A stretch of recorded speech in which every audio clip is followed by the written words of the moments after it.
Okay, so before we can get started with what happened during Ann Richards' tenure, we kind of have to go back to what was happening like right before then. So earlier we talked about like the oil boom in Texas and, how real estate was booming. Developers were making a lot of money, oil and gas was making a lot of money, banks were making a lot of money because all this stuff is moving all at the same time, right? One of the big drivers of the oil boom in Texas at the time was actually an issue with OPEC. So there was a war going on between Israel and countries in the Middle East. And apparently we told OPEC that we're only gonna help Israel a little bit basically. And Israel requested some money for weapons from us. And we ended up giving them like tenfold what they asked for. And OPEC was like, oh, that's some bullshit. Fuck you. We're gonna implement an embargo on oil for you.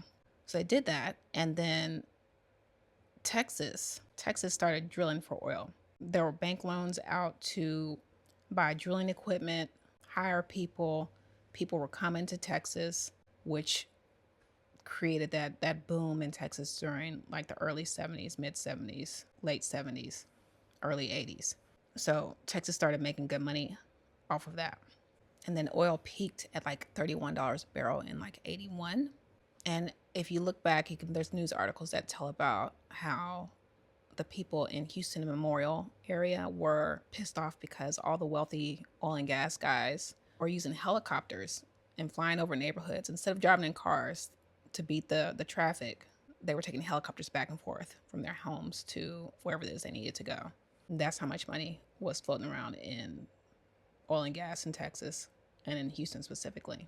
And another thing that was happening in Texas during this time, again, remember in the 60s, Civil Rights Act passed. In 1972, a Texas prisoner, David Reese, filed a lawsuit against the state of Texas. So it was a civil rights case, class action lawsuit, cruel and unusual punishment. He won his case, and the judge ruled in his favor in like 1979. The jails were overburdened, overpopulated. The guards were not good, cruel. Prisoners weren't receiving medical attention. It was a shithole. Still is, but it was a bigger shithole. So hang on to that information for later. In 1986, all of that shit came to a big halt because OPEC ended up flooding the market with oil. The price of oil dropped down immensely. Everybody went bankrupt, basically. It was a fucking big recession in Texas. And there was not a lot they could do to fix it because there wasn't a whole lot of diversification going on, basically, prior to then.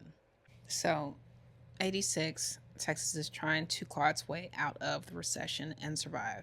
And then in 1990, that is when Ann Richards runs. Now remember, she had been treasurer before that, and she had had success on bringing lots more revenue into Texas. So she's looking like a pretty good lady, right? She ran unopposed for her second term as treasurer, did a great job her first term as treasurer as well. So she's looking pretty good in comparison, even though she was a woman and a progressive, basically. So she won the election. And similar to how her terms as treasurer was, she did a great line in streamlining government and regulation agencies. She did audits in all of those areas as well, which resulted in like $6 billion in savings for the state of Texas. So again, remember, we're getting out of a recession at that point. She's doing exactly what she did as state treasurer and fixed all their fucked up shit that they had going on, because that's what women do. We come in, we fix the shit. And another thing that she did was she did a lot of appointments. She DEI'd everything. The woman there, her name is Lena Guerrero, and she was appointed to the Railroad Commission. First woman and first Latina. Ann Richards also basically ordered the Texas Rangers to hire some damn women. So the first woman was hired as a Texas Ranger during her tenure, I think, and then that was in 1993, and then 1994, I think the first black woman became a Texas Ranger. And here's an interesting and funny article I found about the Rangers. So there was a Ranger reunion in Waco. Richards was there. And it says, among the old timers was former senior Ranger Captain Clint Peoples, who had told a reporter in 1990 that he would vote against Richards because I don't care to see any petticoats in the governor's office. Now Richards' blue eyes fell on the 81-year-old retired Ranger. I'm glad to see y'all eating some good steak. But in my opinion, old Clint ought to be eating some crow.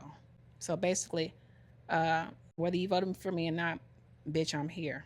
Gotta love her. Gotta love that sass. She also appointed the first black person to UT Regents Board, Reverend Zan Wesley Holmes Jr., 91 to 97. And I'm sure that they were fucking hot about that shit, even though he's clearly a man of faith. I'm sure that they were pissed off about that shit. And here's an article, I think it was in the LA Times in like 91, that basically says so far she's done 634 appointments, and so far 44% have been female and 37% have been black or Latino. So she really came in and started shaking some shit the fuck up. Another thing she did in 91 was she passed the Texas Financial Responsibility Act, which basically required Texans to have car insurance. So to get license plate, to get a driver's license, or to buy a car, to get an inspection, you had to present proof of car insurance. Also, she implemented the Texas Lottery, which was meant to assist in school funding. She also implemented the Robin Hood Act. I think it was the act, but basically the way that we fund the schools, which is where we capture money from wealthy communities and redistribute it out to the poorer communities. And that was a response to a lawsuit. Texas was sued for their school funding, and Robin Hood was not a end-all be-all. It was a temporary fix for a much bigger problem, of course. That was its intent. And then remember I told you about the David Ruiz case, the civil rights case about the prison system. So another thing that she did was she implemented a whole prison reform system. She focused on rehabilitation services. They found that lots of people that were in prison were addicted to drugs, addicted to alcohol. Now remember, this is after the crash, the economy crash, after cocaine came to the country, crack was happening, had already been in play. I think 1985 was the first year that crack cocaine got national coverage. So economy's recovering, people are doing crack, all the things are happening, prisons are overloaded. So she basically took on, I think, 20,000 more prisoners in the Texas prison systems. It went from 60,000 in 1992 to 80,000 in 1994. Now, the caveat with that is it was because the Texas prisons didn't have enough beds to receive all of the people that should have been there. So the counties were overflowing. The county's like, hey, come get your goddamn people. And this video is longer than I expected, so go ahead and repost this and get it to other Texans. Let me know what you think, and I'm going to make another video to finish up with her tenure and also talk about her re-election loss.